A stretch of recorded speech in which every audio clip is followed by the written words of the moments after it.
આજે ભારતના બે એવા મહાન વ્યક્તિ વિશે વાત કરવાનો છું કે જે બહુ જ મોટા બિઝનેસમેન રહી ચૂક્યા છે. વાત કરું છું ધીરુભાઈ અંબાણી અને એની સાથે રતન ટાટાની.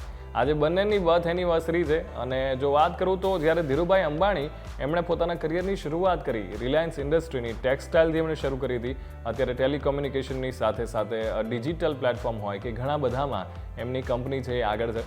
અને જ્યારે એ ભારતથી યમન ગયા ત્યારે એમની કંપનીમાં એમનો કિસ્સો બહુ જાણીતો હતો કે જ્યાં ત્યાંના બધા જ વર્કર્સ જે છે એ 25 પૈસામાં ચા પીતા હતા, એ જગ્યાએ ધીરુભાઈ અંબાણી પોતે 1 રૂપિયામાં ચાય પીતા હતા. કારણ કે એટલા માટે એ 1 રૂપિયાવાળી ચાય મોંઘી હતી, પણ અહીંયા મોટા મોટા બિઝનેસમેન્સ આવતા જે પોતાના આઈડિયા શેર કરતા, વાતો કરતા, અને આ બિઝનેસ માઇન્ડ જે છે ને એ ત્યાંથી જ એમનામાં ડેવલપ થઈ ગયું હતું. અને પછી તો આપને ખબર છે ધ રેસ્ટ ઇઝ હિસ્ટ્રી. અને બીજા એવા વ્યક્તિ એટલે રતન ટાટા.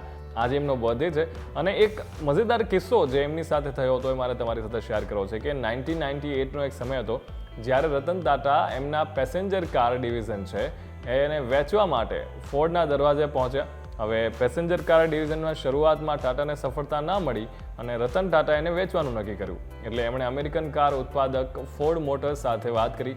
જોકે એ ડીલ થઈ નહીં, કારણ કે ફોર્ડના જે ચેરમેન છે બિલ ફોર્ડ એમણે ટાટાની મજાક ઉડાવીને એવું કહ્યું અને એમનું અપમાન કર્યું કે તમે તો કંઈ જાણતા જ નથી. અને એમ કહીને એમણે એવું કહ્યું કે જો આ સોદો કરું છું એટલા માટે કારણ કે હું તમારા માટે એક ઉપકાર કરું છું. અને પછી રતન ટાટાને એવું થયું કે ભાઈ આ તો વાત આપણા ઈગો પર છે.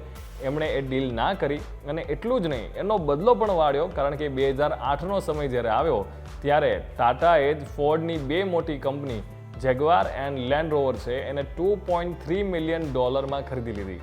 એટલે ભારતના આ 2 મહાન ઉદ્યોગ સાહસિકોને આજે એમના જન્મદિવસ પર આપણે યાદ કરવા જોઈએ. અને આ જે શીખ છે એ ક્યાંક ને ક્યાંક આપણને ઇન્સ્પાયર કરે છે જનરેશન માટે.